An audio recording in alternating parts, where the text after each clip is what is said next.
तो एनी अंदर विद्यार्थी मित्रों आपणे समझ्या के परमाणुय त्रिज्या आयनीय त्रिज्या, त्यार पछी बीजो गुणधर्म आपणे समझ्या आयनीकरण एन्थाल्पी, त्रीजो गुणधर्म समझ्या इलेक्ट्रॉन प्राप्ति एन्थाल्पी अने चौथो गुणधर्म समझ्या आपणे विद्युत ऋणता। तो आ चारे चार गुणधर्म छे ए गुणधर्म आपणे कम्प्लीट आ चेप्टरनी अंदर करी नाख्या। हवे त्यार पछी विद्यार्थी मित्रों आपणे रासायणिक गुणधर्मोमां आवर्ती वलण छे ए वलण आपणे समजवानुं छे अने प्रतिक्रियात्मकता एटले लगभग दोढक लेक्चरनी अंदर आपणुं आ चेप्टर छे ए चेप्टर पूर्ण थई जशे। हालो तो आजे आपणे वात करीए रासायणिक गुणधर्मोमां आवर्ती वलणनी वात करवानी छे। तो एनी अंदर रासायणिक गुणधर्मोमां रासायणिक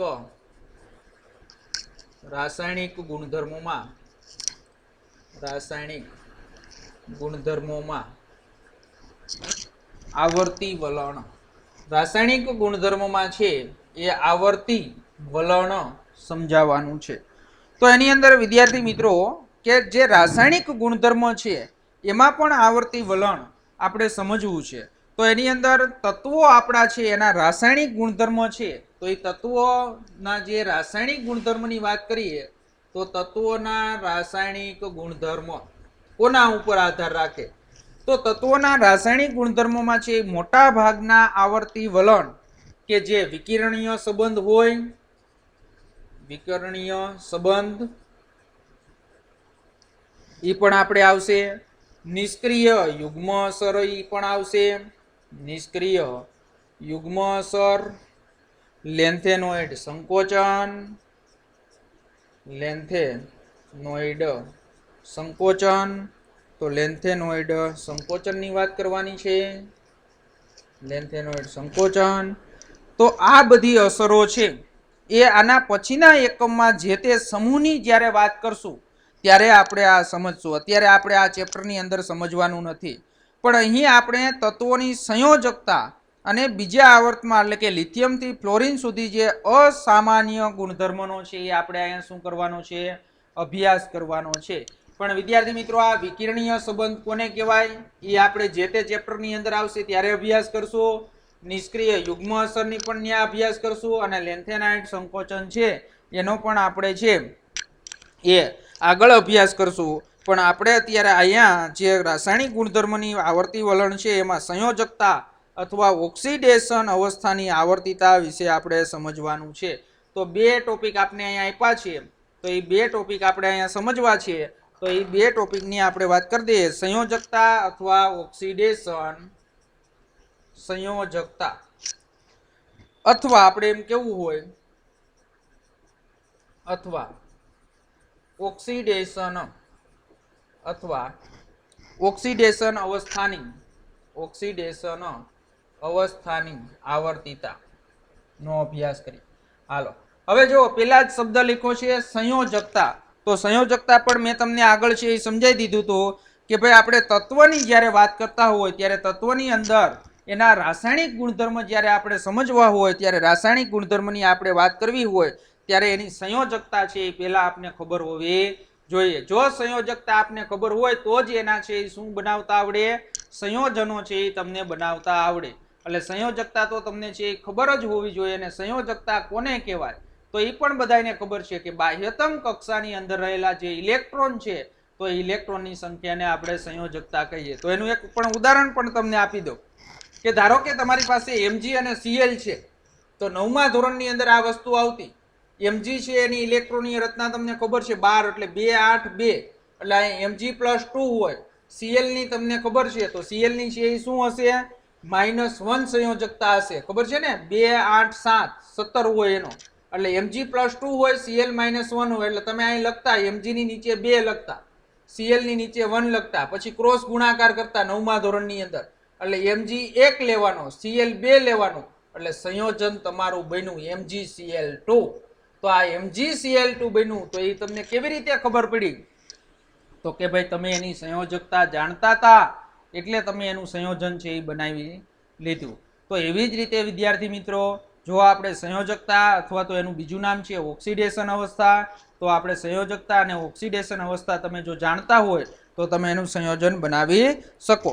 હાલો હવે આપણે ટેક્સ્ટ બુકમાં જે આપેલું છે એની વાત કરીએ તો સંયોજકતા છે એ તત્વોના અતિ લાક્ષણિક ગુણધર્મો છે. તો એ તત્વોના છે એ શું છે?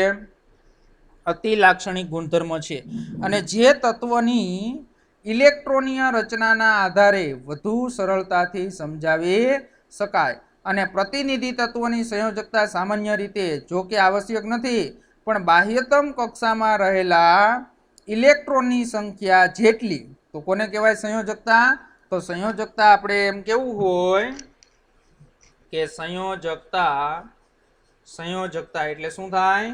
બાહ્યતમ કક્ષામાં રહેલા ઇલેક્ટ્રોનની સંખ્યા જેટલી. બાહ્યતમ કક્ષામાં રહેલા ઇલેક્ટ્રોનની સંખ્યા જેટલી. ઇલેક્ટ્રોનની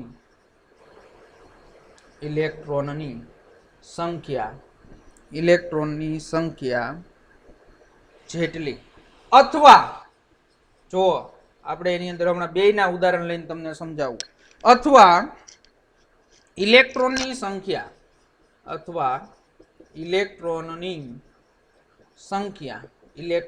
સંખ્યા ને 8 માંથી કેટલામાંથી? 8 માંથી બાદ કરતા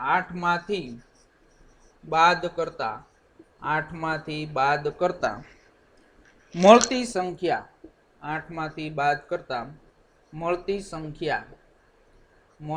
સંખ્યા જેટલી હોય છે. હાલો હવે જો આ બેયના એક એક ઉદાહરણ તમને આપી દો એટલે ખબર પડી જાય કે બાહ્યતમ કક્ષામાં રહેલા ઇલેક્ટ્રોનની સંખ્યા જેટલી અથવા શું કીધું? ઇલેક્ટ્રોનની સંખ્યાને 8 માંથી બાદ કરતા મળતી સંખ્યા જેટલી હોય છે. તો હવે જો હું તમને આપણે હમણાં આગળ ઉદાહરણ આપ્યું ને એની જ વાત કરું. mg એટલે શું થાય?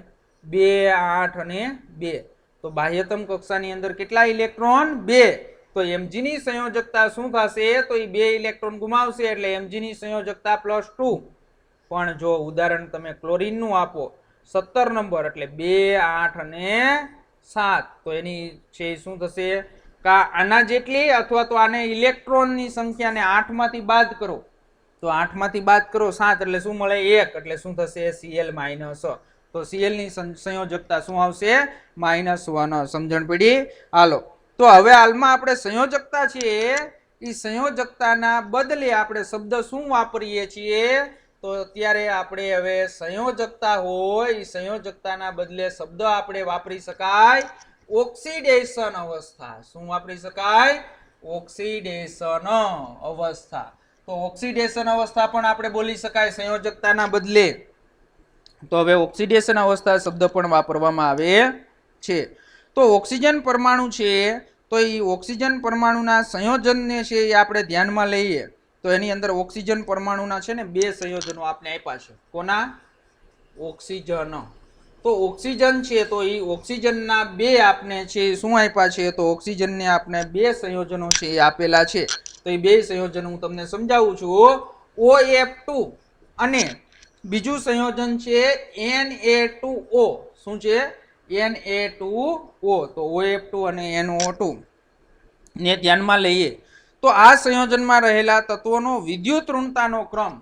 તો વિદ્યુત ઋણતાનો ક્રમ છે એ આપણે ઓલું જે હમણાં ભણ્યા આવૃત કોષ્ટક, તો તમને બધાને ખબર છે આવૃત કોષ્ટકમાં સૌથી વધારે છે એ વિદ્યુત ઋણતા કોની હોય? 4 આપણે ધારી હતી ફ્લોરિનની. એના કરતા ઓછી કોની હોય? ઓક્સિજનની. એના કરતા ઓછી કોની હોય? સોડિયમની. સોડિયમ પહેલા સમૂહમાં આવ્યો એટલે. હાલો તો આ ખબર પડી ગઈ. તો ફ્લોરિન પરમાણુ છે એની બાહ્યતમ કક્ષાની ઇલેક્ટ્રોનીય રચના લખવી હોય, મારે ફ્લોરિનની ઇલેક્ટ્રોનીય રચના લખવી હોય એટલે ફ્લોરિનનો પરમાણ્વીય ક્રમાંક Z = 9 એટલે શું થશે? 1s2 2s2 એટલે 4 અને 2p. તો 2p એટલે p કક્ષકની અંદર 9 ઇલેક્ટ્રોન ભરવા છે એટલે 5. તો 5 ને 4 9. તો બાહ્યતમ કક્ષાની આને કહેવાય. તો 2s2 અને 2p5. તો એ બાહ્યતમ કક્ષાની ઇલેક્ટ્રોનીય રચના છે. તો OF2 પરમાણુ છે એ અણુમાં ફ્લોરિનનો પ્રત્યેક અણુ 1 ઇલેક્ટ્રોનની શું કરશે?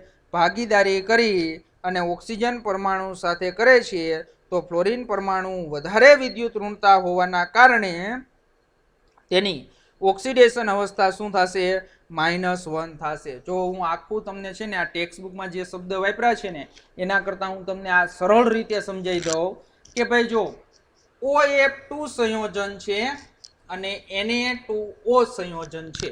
બે સંયોજન હું તમને પરફેક્ટ રીતે સમજાવી દઉં, પછી ટેક્સ્ટ બુકના શબ્દ આપણે જોઈએ. હવે જો ઓક્સિજન કરતા ફ્લોરિનની વિદ્યુત ઋણતા કેવી? તો ફ્લોરિનની વિદ્યુત ઋણતા વધારે. એટલે ફ્લોરિન છે એ શું કરશે? તો ઓક્સિજન સાથે જ્યારે સંયોજાશે ત્યારે ઓક્સિજનની વિદ્યુત ઓક્સિજન છે એ ઓક્સિજન પરમાણુ એક એક ઇલેક્ટ્રોનની ભાગીદારી કરી અને ઓક્સિજન પરમાણુ સાથે જોડાશે. એટલે આપણે તમને બધાને ખબર છે કે આ ઓક્સિજન છે. હવે જો તમને છે ને હાવ સરળ રીતે સમજાવી દઉં કે ભાઈ ઓક્સિજન હોય ને તો ઓક્સિજનની મારે ઇલેક્ટ્રોનની રચના લખવી હોય એટલે શું થાય? 2 અને 6. જો હું આ સાદી રીતે તમને સમજાવું છું ભાઈ, Z બરાબર 8 એટલે 2 અને 6. બાહ્યતમ કક્ષાની અંદર કેટલા ઇલેક્ટ્રોન? 6 ઇલેક્ટ્રોન. તો એટલે હવે અષ્ટક રચના પૂર્ણ કરવી હોય તો કેટલા ઇલેક્ટ્રોન ઘટે? તો કે ઇલેક્ટ્રોન ઘટે 2. ફ્લોરિનની ઇલેક્ટ્રોનની રચના લખું, Z બરાબર 9. Z બરાબર 9. તો અહીંયા એની ઇલેક્ટ્રોનની રચના લખીએ તો 2 અને શું થાય? 7. હવે જો ફ્લોરિનની અષ્ટક રચના પૂર્ણ કરવી હોય તો કેટલા ઇલેક્ટ્રોન છે? તો 7 બાહ્યતમ કક્ષા. તો કેટલા ઇલેક્ટ્રોનની ભાગીદારી કરવી પડે? 1 ઇલેક્ટ્રોનની ભાગીદારી કરવી પડે. એટલે શું કરશે? તો કે ભાઈ ઓક્સિજનના 2 ઇલેક્ટ્રોન છે એ ફ્લોરિનના 1 ઇલેક્ટ્રોન સાથે શું કરશે? ભાગીદારી કરશે અને સંયોજન બનાવશે. એ આવું સંયોજન બનશે OF2. શું બનશે? OF2. તો હવે એના ઉપરથી તરત જ તમને ખબર પડી જાય કે આ ફ્લોરિને અહીંયા એક એક ઇલેક્ટ્રોનની ભાગીદારી કરી અને આ ફ્લોરિને અહીંયા એક એક ઇલેક્ટ્રોનની ભાગીદારી કરી. તો ફ્લોરિન છે તો એ ફ્લોરિનની વિદ્યુત ઋણતા વધારે હોવાથી એની ઓક્સિડેશન અવસ્થા ફ્લોરિનની શું થશે? -1. શું થશે? -1. હવે આવ્યો ઓક્સિજન. શું આવ્યો? ઓક્સિજન. તો ઓક્સિજન છે એ ટોટલ એક ઓક્સિજન છે પણ એક ઓક્સિજને કેટલા છે ઇલેક્ટ્રોનની ભાગીદારી કરી? તો એ ઇલેક્ટ્રોન છે એ ઓક્સિજને 2 ઇલેક્ટ્રોનની ભાગીદારી કરી એટલે એની ઓક્સિડેશન અવસ્થા શું થશે? તો એની ઓક્સિડેશન અવસ્થા +2 થશે. બીજું તમને સમજાવી દઉં તો તમને એમ એક પ્રશ્ન મગજમાં થાય કે સાહેબ ઓક્સિજન છે એની વિદ્યુત તમે ઓક્સિડેશન અવસ્થા +2 શા માટે કીધી? તો હંમેશા એક રસાયણ વિજ્ઞાનની અંદર વાત યાદ રાખવાની. તમે આમ લખો છો NaCl. શું લખો છો? NaCl. તો કોઈ પણ સંયોજન હજી રસાયણ વિજ્ઞાનની અંદર તમે જેટલા સંયોજનો લખ્યા હોય ને, જે સંયોજન પેલા જે તત્વો પેલા લખ્યું હોય ને એની વિદ્યુત ઋણતા ઓછી હોય અને જે સંયોજન પછી લખો ને આયન તો એની વિદ્યુત ઋણતા વધારે હોય. એટલે તમે આમ કહો Na+ હોય Cl શું હોય? માઇનસ હોય. તો હવે એવી જ રીતે તમે અહીં લખ્યું છે OF2 લખ્યું છે. શું લખ્યું છે? OF2. તો ઓક્સિજન અને ફ્લોરિનમાંથી વિદ્યુત ઋણતા કોની વધારે? તો કે ભાઈ ફ્લોરિનમાં વિદ્યુત ઋણતા ફ્લોરિનની વધારે એટલે એની ઓક્સિડેશન અવસ્થા -1 થાય અને ઓક્સિજન છે એની ઓક્સિડેશન અવસ્થા +2 થઈ. આ વસ્તુ એક મગજમાં ખાસ યાદ રાખજો. પણ બીજું હમણાં ઉદાહરણ તમને N2O વાળું સમજાવશું એટલે તમને ખબર પડશે કે N2O છે તો N2O ની અંદર કેવી રીતે થશે. તો હવે જો Na છે સોડિયમ, તો એનું ઉદાહરણ પણ તમને સમજાવી દઉં. Na છે તો Na હોય સોડિયમ એટલે એનો પરમાણ્વીય ક્રમાંક 2, 8 અને 1. બાહ્યતમ કક્ષાની અંદર કેટલા ઇલેક્ટ્રોન? તો કે 1 ઇલેક્ટ્રોન. તો એની ઇલેક્ટ્રોનની રચના છે એ શું થશે? 2, 8 અને 1. 11 એટલે બાહ્યતમ કક્ષાનો 1 ઇલેક્ટ્રોન ગુમાવે. એવી જ રીતે વિદ્યાર્થી મિત્રો ઓક્સિજન Z બરાબર 8 તો શું થશે? 2 અને 6. હાલો જો સોડિયમ 1 ઇલેક્ટ્રોન ગુમાવશે એટલે એની અષ્ટક રચના પૂર્ણ થઈ ગઈ. ઓક્સિજન છે એની બાહ્યતમ કક્ષામાં 6 ઇલેક્ટ્રોન છે એટલે એને 2 મેળવવા જોશે. તો સોડિયમના કેટલા પરમાણુ? 2 પરમાણુ એની સાથે જોડાશે, ભાગીદારી કરશે. એટલે હવે સંયોજન શું બનશે? ઓક્સિજનના 2 ઇલેક્ટ્રોન અને 2 સોડિયમના 1 ઇલેક્ટ્રોન ભાગીદારી કરી અને સંયોજન બનાવે છે. હાલો બનાવ્યું સંયોજન. હવે પેલા તો ઈ ખબર હોવી જોઈએ તમને, જો એટલે જ આ ક્રમ લખ્યો છો કે ભાઈ સોડિયમની વિદ્યુત ઋણતા સૌથી ઓછી, સોડિયમની વિદ્યુત ઋણતા સૌથી ઓછી, ફ્લોરિન અને ઓક્સિજન ફ્લોરિનની સૌથી વધારે. હાલો તો હવે એની અંદર શું થશે કે ઓક્સિજને 2 ઇલેક્ટ્રોનની અહીંયા ભાગીદારી તો કરી પણ વિદ્યુત ઋણતા કોની વધારે છે? ઓક્સિજનની. એટલે એની ઓક્સિડેશન અવસ્થા -2 થશે અને સોડિયમની ઓક્સિડેશન અવસ્થા +1 થશે. એટલે હું અહીંયા લખું આ સંયોજનની વાત કરું છું તો અહીંયા લખું ઓક્સિજનની ઓક્સિડેશન અવસ્થા -2 અને સોડિયમની ઓક્સિડેશન અવસ્થા +1. તો તમને વળી પાછો પ્રશ્ન ઉદ્ભવે કે સાહેબ તમે ગાંડા થઈ ગયા છો કે ભાઈ અહીંયા ઓક્સિજનની તમે બે ઓક્સિડેશન અવસ્થા દર્શાવી. પેલા સંયોજનમાં OF2 માં તમે કીધું કે ભાઈ ઓક્સિજનની ઓક્સિડેશન અવસ્થા +2 અને N2O માં તમે કીધું કે ભાઈ ઓક્સિજનની ઓક્સિડેશન અવસ્થા -2. તો વિદ્યાર્થી મિત્રો કે ઓક્સિજન કોની સાથે જોડાયેલો છે એના ઉપર આધાર રાખે. જો ઓક્સિજન ફ્લોરિન સાથે જોડાયેલો હોય, કોની સાથે? ફ્લોરિન સાથે, તો ઓક્સિજન અને ફ્લોરિનમાં વિદ્યુત ઋણતા કોની વધારે? તો વિદ્યુત ઋણતા ફ્લોરિનની. તો ઓક્સિજન ત્યાં છે એ કેવો થશે? પ્લસ અને ફ્લોરિન માઇનસ. પણ બીજું સંયોજન તમે જોયું, કયું સંયોજન જોયું? Na2O. તો Na2O સંયોજનમાં તમે જોઈ શકો છો વિદ્યાર્થી મિત્રો કે ભાઈ સોડિયમ છે તો એ સોડિયમની વિદ્યુત ઋણતા ઓછી અને ઓક્સિજનની વધારે, એટલા માટે કે ત્યાં શું થશે? તો ત્યાં છે વિદ્યાર્થી મિત્રો કે ઓક્સિજનની વિદ્યુત ઋણતા અથવા ઓક્સિડેશન અવસ્થા -2 અને સોડિયમની પ્લસ. તો આ તમને આખું પેરેગ્રાફની અંદર સમજાવ્યું છે. એટલે પેરેગ્રાફ કરતા હું તમને આ બોર્ડ ઉપર મેં તમને સમજાવ્યું એ રીતે સમજશો તો તમને સરળતાથી છે એ સમજાઈ જશે. સોડિયમ ઇલેક્ટ્રોન, જો Na2O ની અંદર સોડિયમ ઇલેક્ટ્રોન ગુમાવે છે અને ઓક્સિજન ઇલેક્ટ્રોન શું કરે છે? મેળવે છે. એટલે આ આપણે એની શું વાત કરી? ઓક્સિડેશન અવસ્થા. તો ઓક્સિજન છે કોની સાથે જોડાયેલો છે એના ઉપર એની શું નક્કી થશે? ઓક્સિડેશન અવસ્થા નક્કી થશે. હવે જો મેં હમણાં તમને ઓલો ચોકડી ગુણાકાર વાળી વાત કરી હતી, એ જે આવ્યું કોયડાની અંદર. શેની અંદર આવ્યું? કોયડાની અંદર. તો એ કોયડો જે આપણો છે એ આપણે પેલા સમજી લઈએ, ત્યાર પછી છે એ તમને આગળ સમજાવું. તો કોયડો આપણે જોઈએ 3.8. હાલો, તો કોયડો છે, તો કોયડો જો બધાને આવડવો જોઈએ. હવે 3.8 સંયોજન બનાવતા આ 9મા ધોરણમાં આવી ગયું, આ 11મા ધોરણમાં અહીંયા ખોટું આપ્યું છે.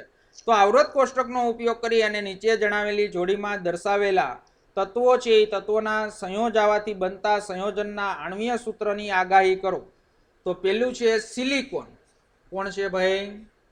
સિલિકોન. અને બીજો ભાઈ એની સાથે કોને જોડવાનું છે?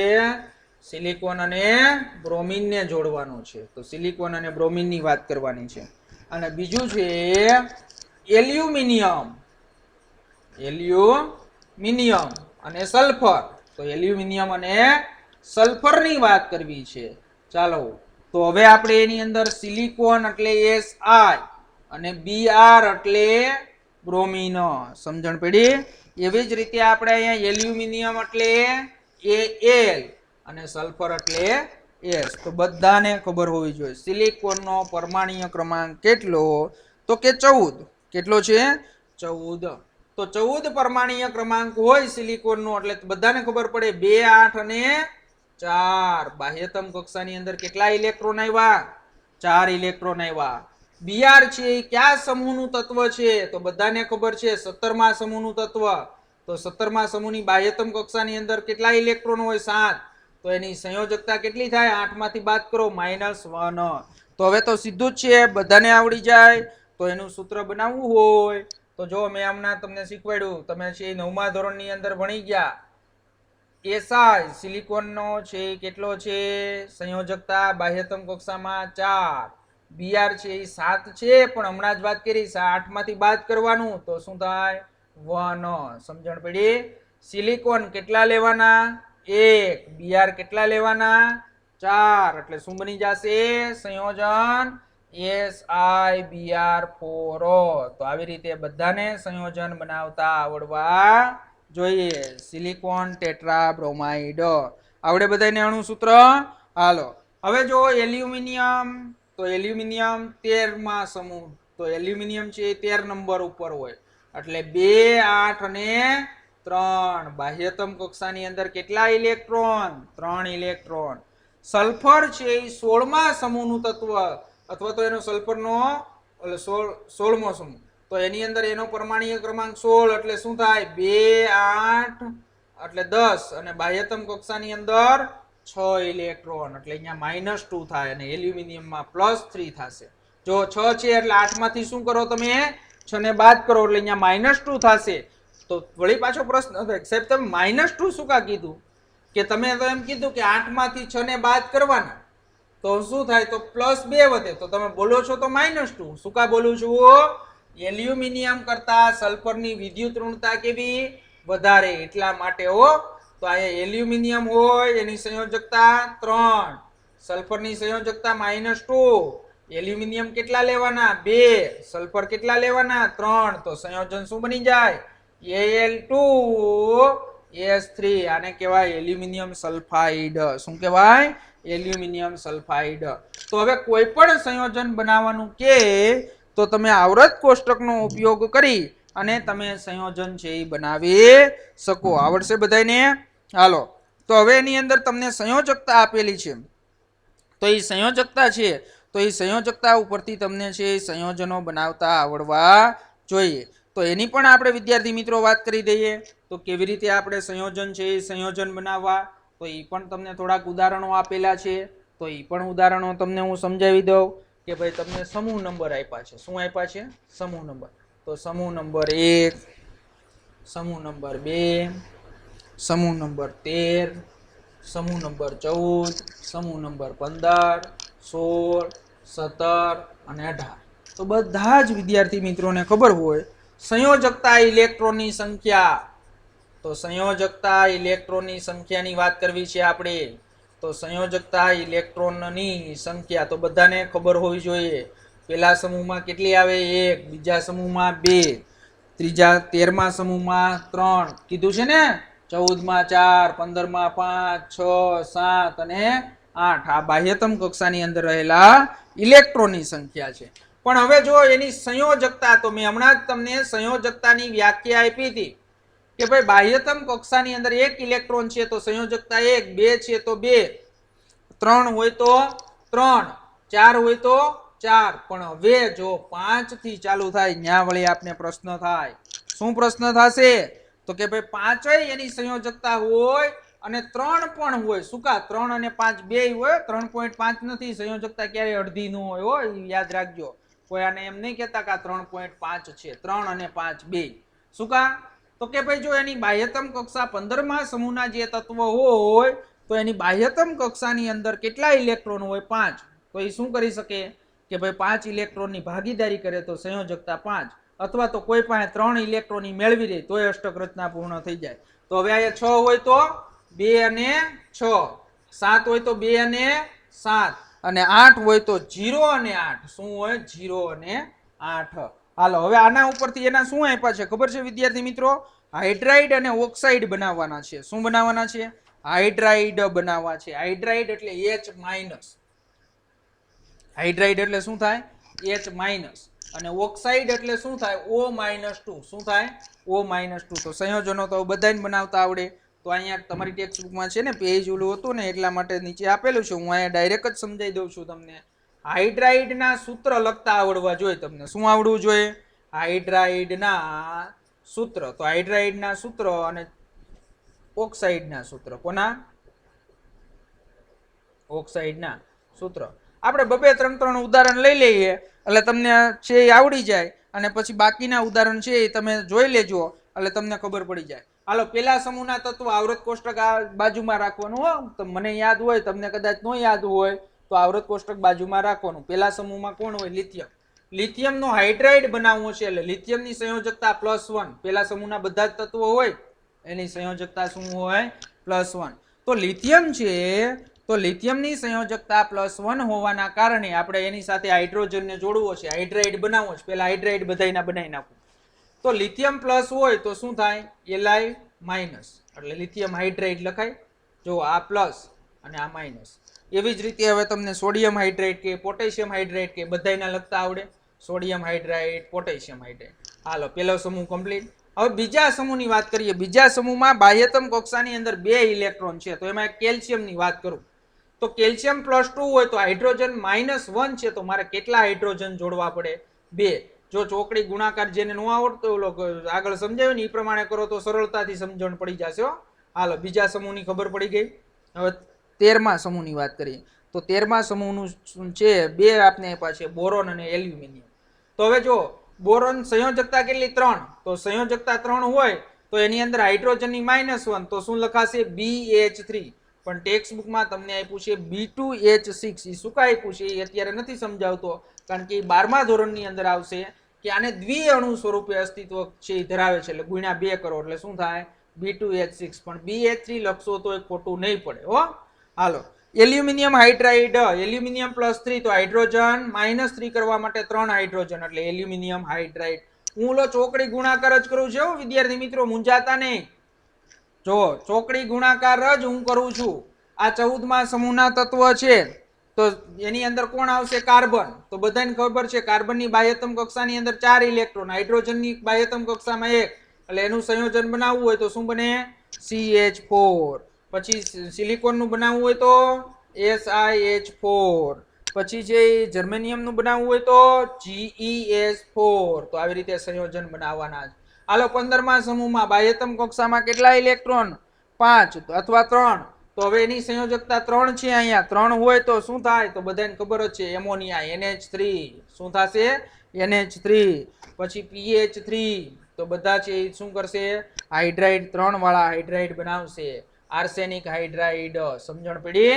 હાલો હવે 16મો સમૂહ છે 2 અને 6, પણ આપણે અહીં 2 લેવાની. તો ઓક્સિજન જોડાય તો હાઇડ્રોજન સાથે ઓક્સિજન જોડાય તો સંયોજન શું બનાવે H2O. સલ્ફર સાથે જોડાય તો શું બનાવે હાઇડ્રોજન સલ્ફાઇડ. સિલેનિયમ સાથે જોડાય તો શું બનાવે H2SE. સમજણ પડી ગઈ. હાલો 17મા સમૂહની વાત કરી. 17મા સમૂહની અંદર છે 17મા સમૂહની અંદર શું હોય તો 17મા અહીંયા 2 એટલે આવવાનો. 17મા સમૂહમાં હોય -1 હોય એટલે તમને બધાને ખબર છે hydrogen fluoride, hydrogen chloride, hydrogen bromide અને હાઇડ્રોજન આયોડાઇડ.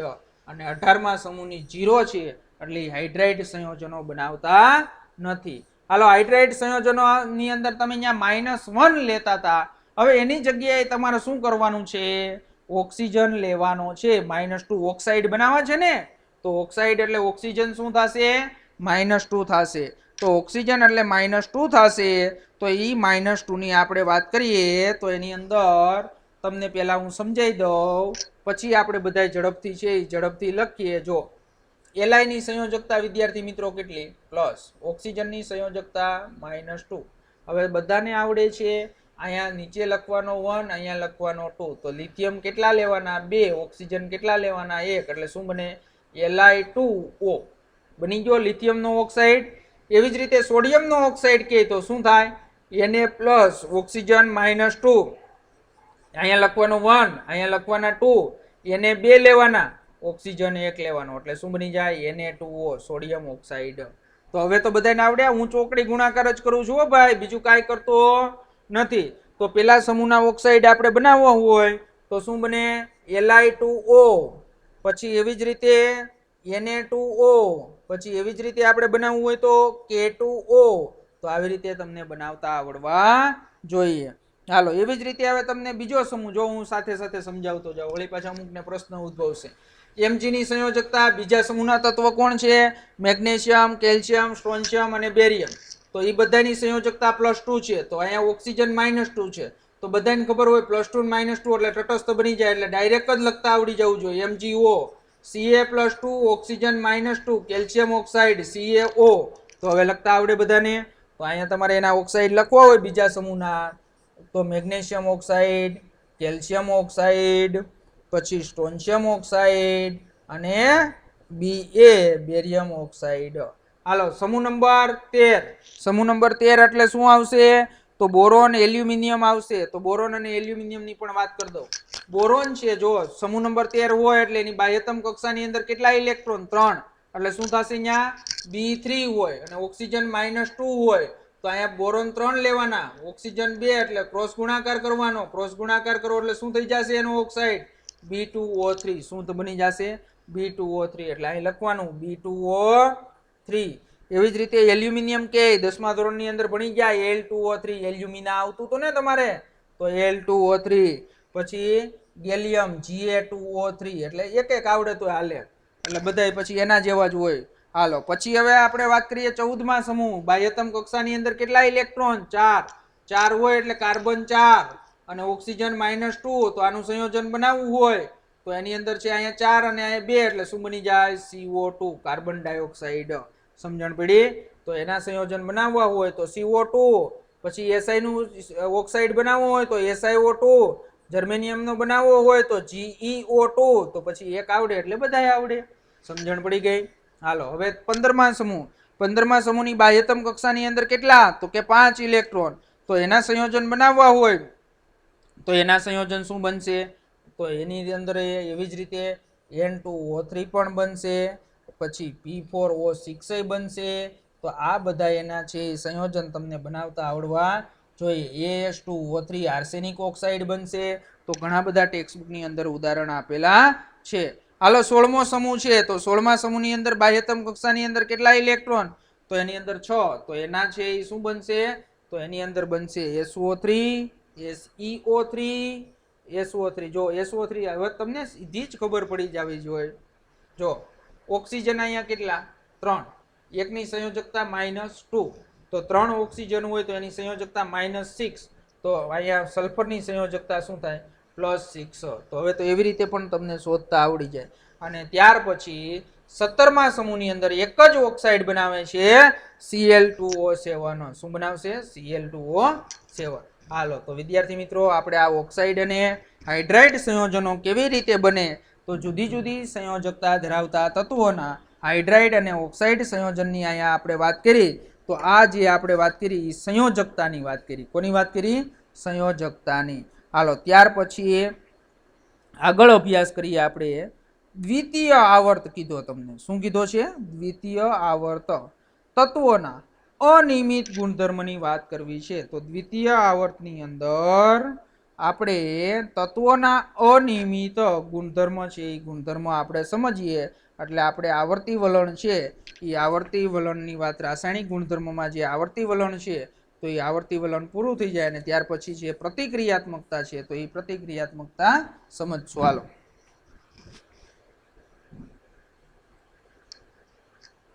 હવે ત્યાર પછી બીજો ગુણધર્મ છે બી. દ્વિતીય આવર્તના તત્વોમાં દ્વિતીય આવર્તના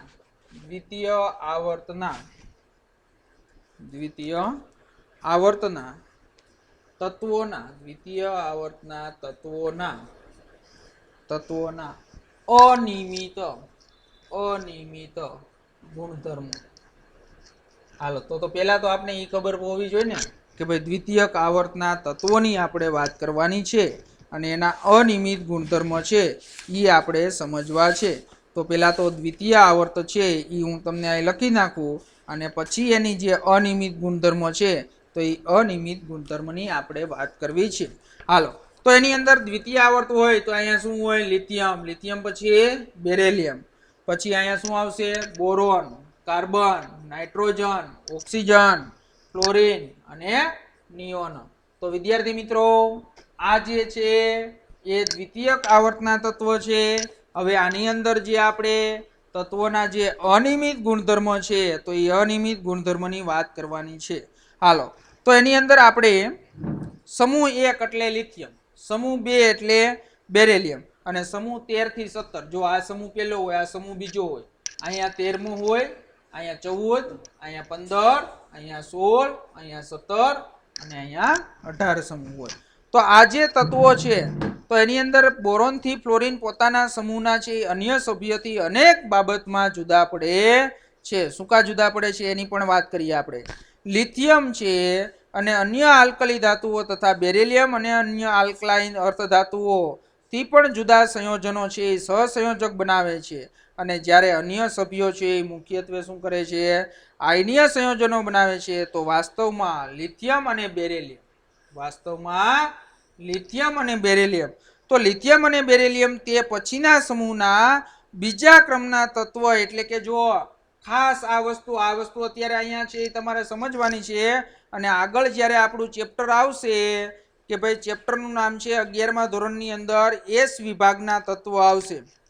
બીજા ભાગની અંદર એક ચેપ્ટર આવશે એસ વિભાગના તત્વો. એમાં અહીંયા ખાસ એ છે એની વાત કરવાની હશે, વિકિરણ સંબંધ કોને કહેવાય. તો જો હું તમને અહીંયા બધાને સમજાવી દઉં છું અત્યારે જ કે લિથિયમ હોય એની નીચે કોણ હોય? સોડિયમ. બેરિલિયમ હોય એની નીચે કોણ હોય? તો એના નીચે છે એ મેગ્નેશિયમ હોય. કોણ હોય? મેગ્નેશિયમ. અને અહીંયા બોરોન છે તો બોરોનની નીચે કોણ હોય? તો બોરોનની નીચે એલ્યુમિનિયમ હોય.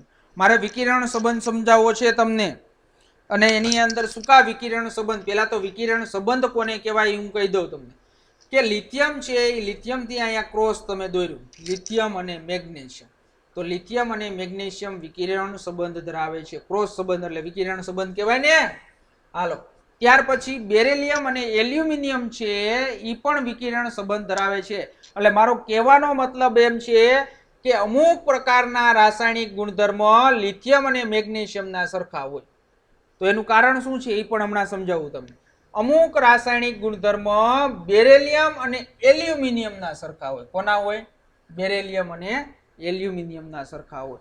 તો એનું કારણ શું છે? પેલા તો આ પ્રકારનો જે સંબંધ છે એ સંબંધને કહેવાય વિકિરણ સંબંધ. વિકિરણ એટલે ક્રોસમાં લિથિયમ જેવા મેગ્નેશિયમ, બેરિલિયમ જેવા એલ્યુમિનિયમ. અને આખા આવૃત કોષ્ટકની અંદર આવા બે જ વિકિરણ સંબંધ છે. કોના કોના વચ્ચે? તો કે ભાઈ લિથિયમ અને મેગ્નેશિયમ વચ્ચે અને બેરિલિયમ અને એલ્યુમિનિયમ વચ્ચેના છે. આવા શું છે? બે જ સંબંધ છે, વિકિરણ સંબંધ. સમજણ પડી? હવે આ જે વિકિરણ સંબંધ છે એ શું કા અમુક પ્રકારના લિથિયમ અને મેગ્નેશિયમના ગુણધર્મ સરખા હોય, અમુક છે બેરિલિયમ અને એલ્યુમિનિયમના ગુણધર્મ સરખા હોય. એનું કારણ શું છે? તો એ કારણ આપણે આગળના ચેપ્ટરમાં ભણવાનું છે, પણ અહીંયા છે અહીંયા પણ એની વાત કરી દો. તો એની અંદર આપણે સમજીએ તો એનો અંદર એક જ વસ્તુ છે કે વિકિરણ સંબંધ ધરાવવાનું કારણ એ છે કે એની આયનીય ત્રિજ્યા સમાન હોય છે, અથવા એની ધાત્વીય ત્રિજ્યા છે એ સમાન હોય, એટલે એના કદ સરખા છે. ટૂંકમાં મારે કેવું હોય ને તો એને કહેવાય કદ સરખા છે. તો એ આપને કોષ્ટકની અંદર આપાય છે. લિથિયમ છે ને એનું કદ 152 છે, અને જ્યારે મેગ્નેશિયમનું છે ને એ 160 છે. એટલે 152 પાઇકોમીટર અને 160 પાઇકોમીટર, એટલે આ બહુ મોટો તફાવત ન કહેવાય. 152 અને 160 એ બે એકબીજાને કેવા કહેવાય? સમાન કહેવાય.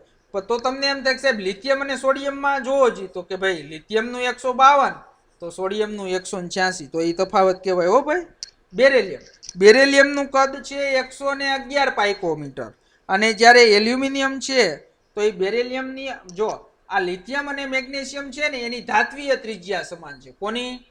ખાસ એમસીક્યુ ની અંદર યાદ રાખજો ભાઈ. જો હું અહીં લખું છું લિથિયમ અને મેગ્નેશિયમની કઈ ત્રિજ્યા? ધાત્વીય ત્રિજ્યા સરખી છે. કઈ ત્રિજ્યા?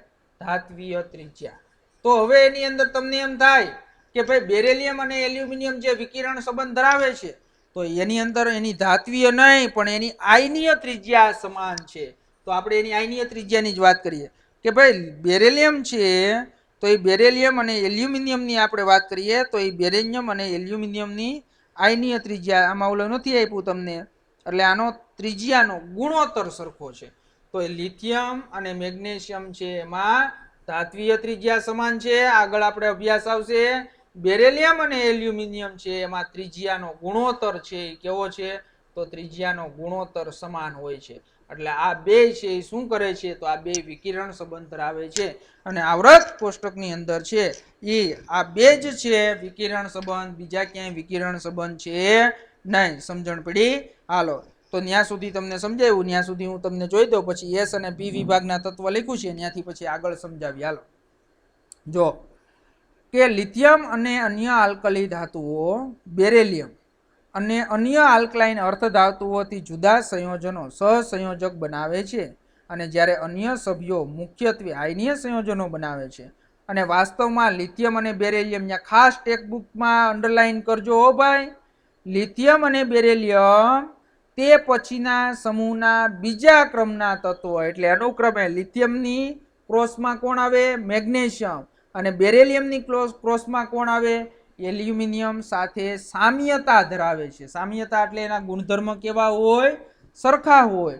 તો આવર્તી ગુણધર્મમાં જોવા મળતી આ પ્રકારની સામ્યતાને વિકિરણ સંબંધ તરીકે ઓળખાય છે. અને એ વિકિરણ સંબંધનું કારણ આપણી ટેક્સ્ટબુકમાં અહીંયા નથી આપ્યું, મેં તમને અહીંયા સમજાવ્યું છે. તો એની અંદર હજી તમને નીચે પણ આપેલું છે કે ગુણોત્તર મેં તમને કીધો તો એ ગુણોત્તર કોનો સરખો હોય તો એ પણ આપણે આગળ વાત કરી છે. હાલો ટેક્સ્ટબુકમાં જોઈ લઈએ. તો એસ અને પી વિભાગના તત્વોમાં સમૂહના અન્ય તત્વોની સરખામણીમાં અન્ય તત્વોની સરખામણીમાં પ્રથમ ક્રમના તત્વોની રાસાયણિક વર્તણૂક જુદી પડવાનું કારણ શું છે? હવે જો એની અંદર તમને શું કીધું છે? એસ અને પી વિભાગના તત્વો. તો આ પહેલા અને બીજો સમૂહ છે એ એસ વિભાગમાં આવે અને 13 થી લઈ અને 18 છે એ કયા વિભાગની અંદર આવે? પી વિભાગની અંદર આવે. શેની અંદર આવશે? પી વિભાગની અંદર આવશે. તો હવે બધાને જો એક વસ્તુ યાદ રાખજો, આગળ આપણે 4 ચેપ્ટર ભણવાના છે. મેં તમને શું કીધું હતું કે આ ચેપ્ટર ઉપરથી 4 ચેપ્ટર આવશે તમારો, આમ તો 5 આવશે. 11મા ધોરણની અંદર એસ વિભાગના તત્વો આવશે, પાછું 11મા ધોરણની અંદર પી વિભાગના તત્વો આવશે. તો એની અંદર 2 ચેપ્ટર થયા. પછી તમે જ્યારે 12મા ધોરણની અંદર ભણશો ત્યારે પી વિભાગ પાછો અડધો ભણવાનો આવશે, અડધો 11મામાં ભણવાનો છે અને અડધો 12મામાં ભણવાનો છે. અને એક ચેપ્ટર આવશે 8મું ચેપ્ટર ડી અને એફ. ટોટલ 4 ચેપ્ટર ભણવાના છે. જો આ ચેપ્ટર છે એ તમને ખબર પડી જાય એટલે તમને પાછળના 4 ચેપ્ટરની અંદર આની જ વસ્તુ આવશે, કોઈ નવીન ટોપિક આવતો નથી. તો વિદ્યાર્થી મિત્રો, હવે આપણે હું જે અત્યારે ગુણધર્મ, હવે આ વિકિરણ સંબંધ અહીંયા પૂર્ણ કર્યો. હવે ત્યાર પછીનો જે એક ગુણધર્મ મારે તમને સમજાવવો છે એ ગુણધર્મ ખૂબ જ અગત્યનો ગુણધર્મ છે.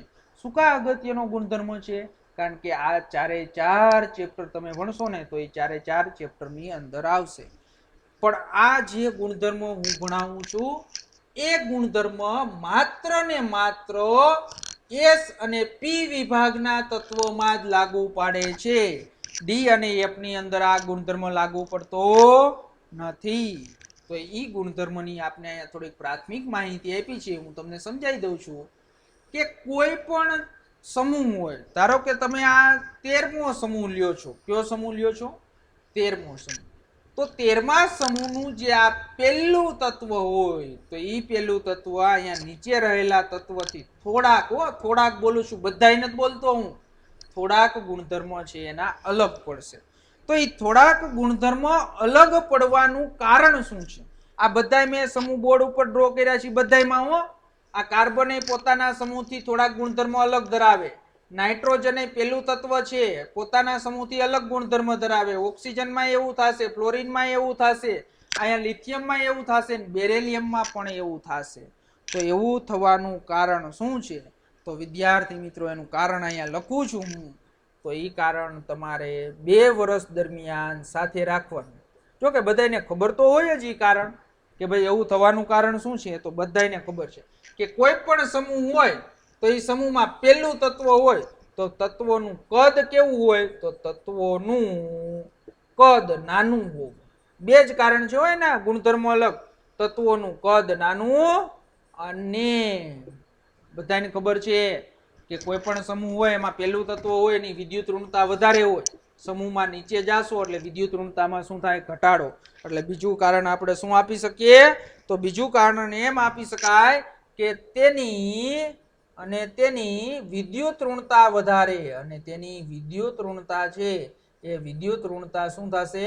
વધારે થશે. આ 2 એના કારણ છે કે ભાઈ કોઈ પણ એસ અને પી વિભાગમાં કોઈ પણ તત્વ, પ્રથમ તત્વ તેના અન્ય તત્વ કરતા જુદું પડે છે કારણ કે તે તત્વોનું કદ નાનું અને તેની વિદ્યુત ઋણતા વધારે. ત્યાં ખાસ અંડરલાઈન કરી નાખજો, ટેક્સ્ટબુકમાં લખ્યું છે કે ભાઈ આ અલગ પડવાનું કારણ શું હોઈ શકે? તો આ તત્વોની અનિયમિત વર્તણૂકનું કારણ છે તેઓનું નાનું કદ અને ઊંચો વીજભાર અથવા ત્રિજ્યાનો ગુણોત્તર અને વધુ વિદ્યુત ઋણતા. વીજભાર અને ત્રિજ્યાનો ગુણોત્તર ન લખો તો કાંઈ નહીં, બીજું કારણ એનું ઈ જ દર્શાવી દેવાનું કે વધુ વિદ્યુત ઋણતા. તો વધુમાં સમૂહમાં પ્રથમ સભ્ય માટે માત્ર 4 સંયોજકતા કક્ષકો હોય છે. એટલે એની અંદર છે એ પહેલા જે બીજા આવર્તના તત્વ છે એમાં બધે છે એ શું હશે? 4 સંયોજકતા કક્ષક હશે. તો આ તમે બોરોન, કાર્બન, નાઇટ્રોજન, ઓક્સિજન, ફ્લોરિનની વિદ્યુત ઋણતા તમે ઇલેક્ટ્રોનની રચના જોશો ને એટલે બધાયમાં આ જ હશે 2s અને 2p. તો s પ્રકારની કક્ષક મેં કીધું તો આગળ 1 અને p પ્રકારની 3, એટલે ટોટલ છે એ કેટલી કક્ષકો થઈ? તો ટોટલ કેટલી કક્ષકો થઈ? 4 કક્ષકો જ હોય. કેટલી હોય? 4 કક્ષકો. પણ એના સિવાયના જે તત્વો નીચે જોશો તો એની અંદર તો 9 કક્ષકો હોય. કેટલી હોય? એના સિવાયના. એટલે જો આ બોરોન છે, એલ્યુમિનિયમમાં 9 કક્ષકો હશે. બોરોનમાં છે એ કેટલી હશે? તો બોરોનમાં છે એ માત્ર ને માત્ર 4 હશે. હું ઉદાહરણ સાથે તમને સમજાવું. બોરોન હોય, બોરોનની ઇલેક્ટ્રોનની રચના લખો ને એટલે જો શું થાય, બોરોનનો પરમાણ્વીય ક્રમાંક Z બરાબર 5, એટલે 1s2 2s2 અને 2p1. જો બાહ્યતમ કક્ષા આ થઈ, તો બાહ્યતમ કક્ષાની કેટલી કક્ષકો? s એક પ્રકારની, p 3 પ્રકારની, એટલે ટોટલ છે એ કેટલા પ્રકારની થઈ? 4 પ્રકારની. પણ એની નીચેનું જે તત્વ Z બરાબર તમે એલ્યુમિનિયમ 13 લખો, એની ઇલેક્ટ્રોનીય રચના લખશો તો એની ઇલેક્ટ્રોનીય રચનામાં તમને કેટલા પ્રકારની કક્ષકો જોવા મળશે?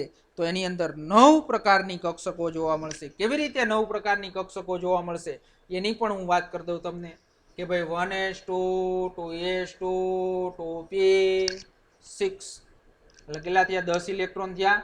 હવે શું આવશે? 3s2 અને 3p, એટલે 13 ઇલેક્ટ્રોન છે એટલે 3p1. શું આવશે? 3p1. પણ અહીંયા 3d કક્ષક હોય પણ ખાલી હોય. કેવી હોય? ખાલી કક્ષક હોય. એટલે ઇલેક્ટ્રોનની રચનામાં તમે જોવા જાશો ને તો નહીં મળે, ત્યાં નહીં લખેલી હોય, પણ અહીંયા તમને ખબર હોવી જોઈએ ત્યાં ખાલી હોય. કારણ કે p હજી પૂરી ભરાઈ જાય પછી 3d ભરાશે. એટલે હવે જો આ 3 આ એની બાહ્યતમ કક્ષા થઈ. તો બાહ્યતમ કક્ષા s કેટલા પ્રકારની હોય? 1 પ્રકારની. p કેટલા પ્રકારની હોય? 3 પ્રકારની. અને d કેટલા પ્રકારની હોય? 5 પ્રકારની હોય. એટલે ટોટલ છે કેટલી કક્ષકો થાય? તો ટોટલ છે 9 કક્ષકો થશે. ટેક્સ્ટ બુકમાં આપ્યું છે. તો બીજા ક્રમના જ્યારે સમૂહના બીજા ક્રમના સભ્ય માટે 9 સંયોજકતા કક્ષકો 3s 3p અને 3d પ્રાપ્ય હોય છે. પરિણામે દરેક સમૂહના પ્રથમ સભ્ય માટે મહત્તમ 4 સંયોજકતા, એટલે જે પ્રથમ સભ્ય છે એની 4 સંયોજકતા હોય, અને જ્યારે એના નીચેના સભ્ય છે તો એની અંદર એક ઉદાહરણ આપ્યું છે બોરોન. તો બોરોન છે એની મહત્તમ સંયોજકતા 4 હોય એટલે BF4- બનશે સંયોજન. પણ જ્યારે નીચે તમે જાશો તો એની છે સંયોજકતા 4 કરતા વધારે હોય. પ્રથમ જે હરોળ છે આવૃત એની મહત્તમ 4 સંયોજકતા હોય, એના નીચે એલ્યુમિનિયમ છે એની મહત્તમ સંયોજકતા 4 કરતા શું હોય? વધારે હોય. તો એ 4 કરતા વધારે છે, તો એ 4 કરતા વધારે છે તો એનું એક સંયોજન તમને ઉદાહરણ આપ્યું છે AlF6 અને માઇનસ તો -3. તો હવે AlF6 છે તો અહીંયા કેટલા છે? 6. તો એની અંદર જો એલ્યુમિનિયમની સંયોજકતા અહીંયા 6 છે. કેટલી છે? 6. સમજણ પડી? હાલો. તો એની અંદર તમને ઉદાહરણ આપ્યું છે કે જ્યારે સમૂહના અન્ય સભ્યો પોતાના સંયોજકતા કોષમાં 4 કરતા વધારે ઇલેક્ટ્રોન યુગ્મોને સમાવી શકે છે. તો દાખલા તરીકે એલ્યુમિનિયમ જો શું બનાવશે? AlF6-3 બનાવે છે. વિશેષમાં કે ભાઈ p વિભાગના તત્વો છે એ સમૂહના પ્રથમ સભ્ય પોતાની સાથે શું કરે છે? તો પોતાની સાથે જ છે એ બંધ બનાવી શકે. એટલે પ્રથમ સભ્ય કાર્બન હોય તો કાર્બન કાર્બન છે ડબલ બંધ બનાવી શકે, કાર્બન કાર્બન ટ્રિપલ બંધ બનાવી શકે, કાર્બન કાર્બન સિંગલ બંધ બનાવી શકે. તો એવી જ રીતે નાઇટ્રોજન છે તો નાઇટ્રોજન શું બનાવી શકે? તો નાઇટ્રોજન નાઇટ્રોજન ડબલ બંધ હોય, નાઇટ્રોજન નાઇટ્રોજન વચ્ચે ટ્રિપલ બંધ હોય. અને એવી જ રીતે દ્વિતીય આવૃતના અન્ય સભ્યો પણ એકબીજા સાથે શું બનાવે? બંધ બનાવે. એટલે કે કાર્બન અને ઓક્સિજન બંધ બનાવી શકે, કાર્બન અને નાઇટ્રોજન બંધ બનાવી શકે. તો આવા બંધ છે આમાં જોવા મળે છે. અને આ જે બંધ જોવા મળે છે એને અત્યારે આપણે ખાલી આ શબ્દ આપ્યો છે, આ શબ્દનું અર્થઘટન અત્યારે નથી કરવાનું, કારણ કે આપણે ચોથા ચેપ્ટરમાં આવશે. પીપાઈ પ્રકારના બંધ બનાવે છે. એને બોલાય શું? પીપાઈ પ્રકારના બંધ બનાવવાની પ્રબળ ક્ષમતા ધરાવે છે. અને જ્યારે સમૂહના અન્ય તત્વો આવું કરી શકતા નથી. એટલે મેં તમને અત્યારે ખાલી પ્રાથમિક માહિતી આપી કે ભાઈ કોઈ પણ સમૂહ હોય, શું હોય? કોઈ પણ સમૂહ. તો એ કોઈ પણ સમૂહમાં પહેલું તત્વ કોના માટે? S અને P. તો એસ અને પીની અંદર છે એ પહેલું તત્વ છે એ પહેલું તત્વ તેના અન્ય સભ્ય છે એ અન્ય સભ્યથી રાસાયણિક ગુણધર્મોમાં થોડુંક જુદાપણું છે એ જુદાપણું ધરાવે છે, અનિયમિત ગુણધર્મ ધરાવે છે. અને એના આપણે કારણ બે સમજ્યા. શું બે કારણ સમજ્યા? તો એની અંદર એક પહેલું કારણ તો એ સમજ્યા કે એનું પરમાણ્વીય કદ નાનું અને વિદ્યુત ઋણતા વધારે, અને બીજું કારણ એનું એ સમજ્યા કે ભાઈ પ્રથમ તત્વ હોય એની સંયોજકતા છે એ મહત્તમ સંયોજકતા 4 હોય અને અન્ય તત્વોની મહત્તમ સંયોજકતા 4 કરતા શું હોય? વધારે. સમજણ પડી? હાલો હવે ત્યાર પછી એક કોયડો જોઈ લઈએ. તો કોયડો તમને આપ્યો છે 3.9. તો કોયડો 3.9 છે એની પણ વાત કરી દઈએ. ઓક્સિડેશન અવસ્થા કીધું છે અને સંયોજકતા શોધવાનું કીધું છે. તો જો એલ્યુમિનિયમ કોમ્પ્લેક્સ આપ્યું છે, એલ્યુમિનિયમ Cl(H2O) 5 અને +2. હાલો આ તમને તો નહીં સમજાય કારણ કે આ 12મા ધોરણનો છે એ તમને સંયોજન આપ્યું છે, તો હું સમજાવવાની ટ્રાય કરું તમને. જો એલ્યુમિનિયમ, તો એલ્યુમિનિયમ છે એ Z બરાબર શું હોય? તો 13. તો એની અંદર છે એની ઇલેક્ટ્રોનીય રચના લખવી હોય તો શું થાય? 2, 8 અને 3. તો આ બાહ્યતમ કક્ષાની અંદર કેટલા ઇલેક્ટ્રોન આવ્યા? તો કેટલા ઇલેક્ટ્રોન આવ્યા? 3.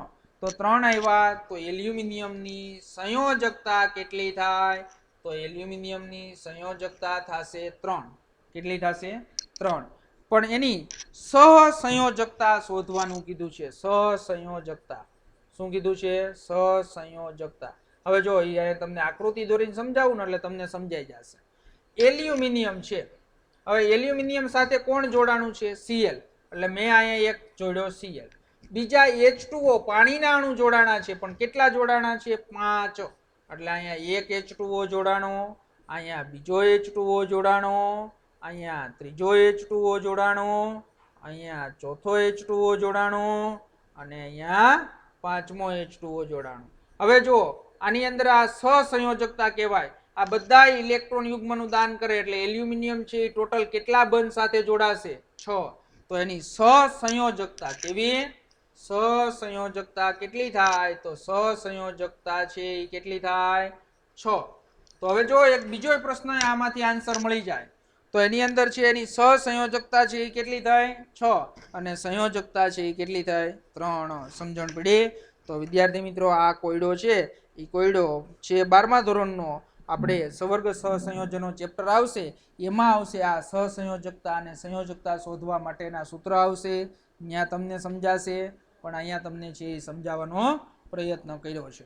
હાલો તો વિદ્યાર્થી મિત્રો આપણે અહીંયા સુધી રાસાયણિક ગુણધર્મોમાં આવર્તી વલણ સમજ્યા. તો અહીંયા સુધી છે એ કમ્પ્લીટ તમારે તૈયાર કરી નાખવાનું છે. હવે લગભગ અડધી કલાકની અંદર આવતા લેક્ચરની અંદર આવર્તી વલણ અને રાસાયણિક પ્રતિક્રિયાત્મકતાની વાત કરવાની છે. એકદમ સરળમાં સરળ ટોપિક છે. તો આવતા લેક્ચરમાં ત્યાંથી છે એ ચાલુ